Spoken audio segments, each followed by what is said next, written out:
O programu varstva zraka v občini Škofja Loka bo tekla beseda o današnjih minutah o družbi Slovensko ljudsko stranko. Gospod Matej Demšar, zakaj je ta dokument pomemben tako za občino kot seveda tudi za vas kot občinske svetnike Slovenske ljudske stranke? Sam dokument kot tak nima neke posebne pravne veljave oziroma teže. Gre pa za dokument, ki ima deklarativen značaj, to pomeni, da na nek način usmerja občinsko politiko na tem področju.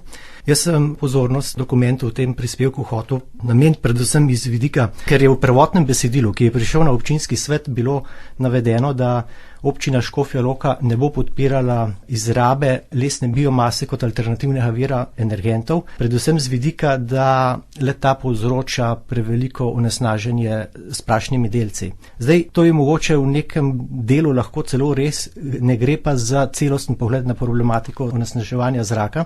Namreč treba je vedeti, da je lesna biomasa kot energent ena bolj sprejemljivih, oziroma če pogledamo v smislu emisije oziroma bilance ogljika, je treba vedeti, da gre za energent, ki je ekološko eden najbolj sprejemljivih. Namreč toplogredni plini oziroma bilanca ogljika je nična tako rekoč in ta vidik je bil pri tem dokumentu povsem zanemarjen. Jaz, ko sem to zadevo zagledal v tem dokumentu, sem bil, moram reči, kar malo ogorčen. Na občinskem svetu mi je uspel tudi predlagati popravek tega dokumenta v tem delu, da se je ta del črtal. Svetniki, odkrito povedan, so se strinjali s tem in te določbe zdaj v tem dokumentu ni več. Ta dokument je bil tudi na nasprotju s siceršnjim energetskim konceptom občine Škofja Loka, ki je lesno biomaso kot energent priporoča. Treba je vedeti, da živimo sredi gozdov. Katastrofa, ki se je nam zgodila v mesecu februarju, je opozorila, s čim se lahko ogrevamo. Namreč moje stališče je, da plin kot prevladujoč energent v občini Škofja Loka je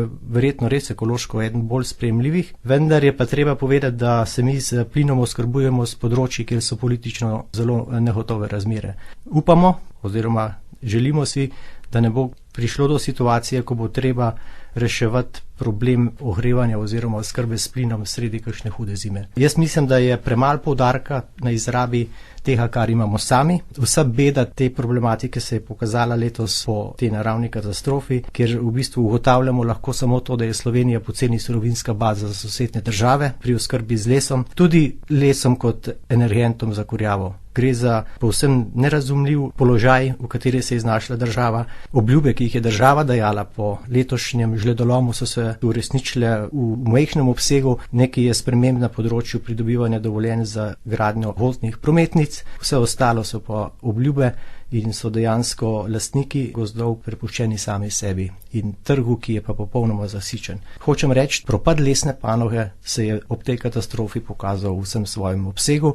Mi moramo vedeti, da je sosednja Avstrija samo na račun propada slovenske lesno-predelovalne industrije odprla 10.000 in več novih delovnih mest. Mi smo jih pa izgubili. Ta problem nas bo tepel dalj časa in skrajni čas je, da tudi država na tem področju kaj naredi.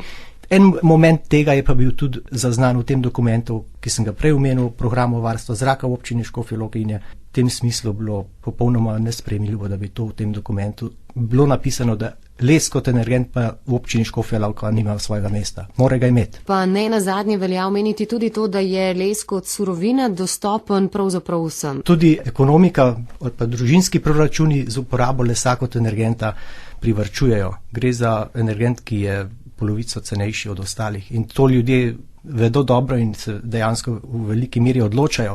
Žal pa mi je, da občina Škofja Loka nima javnega objekta, kjer bi bil kot energent uporabljena lesna biomasa. To je meni nerazumljivo in s tem kaže tudi svoj odnos dejansko do te surovine. Moramo vedeti, recimo v sosednje občine, Gorenja vas, Železniki, se obnašajo na tem področju bistveno drugače. Na to ste opozorili na zadnji seji, vaša opozorila so, kot ste dejali, tudi upoštevali, pred vami pa nocoj že nova 32. redna seja.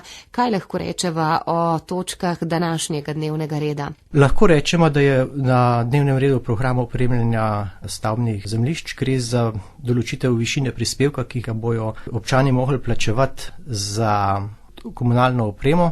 Vsebina je vsekakor zahtevna, nisem pa prepričan, da je dokument pripravljen do te mere, da ga je moč brezpogojno podpreti. Namreč sredstva za izgradnjo te infrastrukture so pridobljena tudi iz evropskih virov. Treba je odgovoriti še na marsikatera vprašanja v zvezi z možnostjo porazdelitve teh sredstev na celotno območje občine. Potem je treba odgovoriti na vprašanje, na kakšen način je prišlo do izračuna oziroma kakšne vrednosti so bile uporabljene pri določitvi preteklih komunalnih vlaganj. Mislim, da bo razprava na občinskem svetu zanimiva tudi v tej smeri.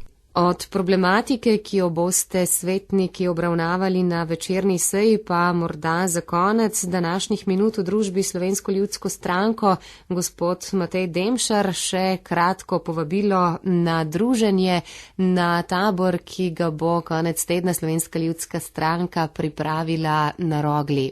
Na koncu povabim še poslušalce na tabor Slovenske ljudske stranke, ki bo v nedeljo na Rogli. Škofje Loke bo organiziran tudi avtobusni prevoz in bo ob 7:30 uri iz parkirišča pri Tehniku možno se odpeljati na tabor. Gre za, v bistvu, če drugega ne, eno zelo lepo tradicijo za srečanje ljudi, ki mislim, da imajo tudi v tem političnem smislu kaj zapovedati v slovenskem prostoru in v družbi s somišljeniki, s prijatelji je vse lepo poskrbljeno, bo za hrano, pijačo, kulturni program, tako da vabljeni.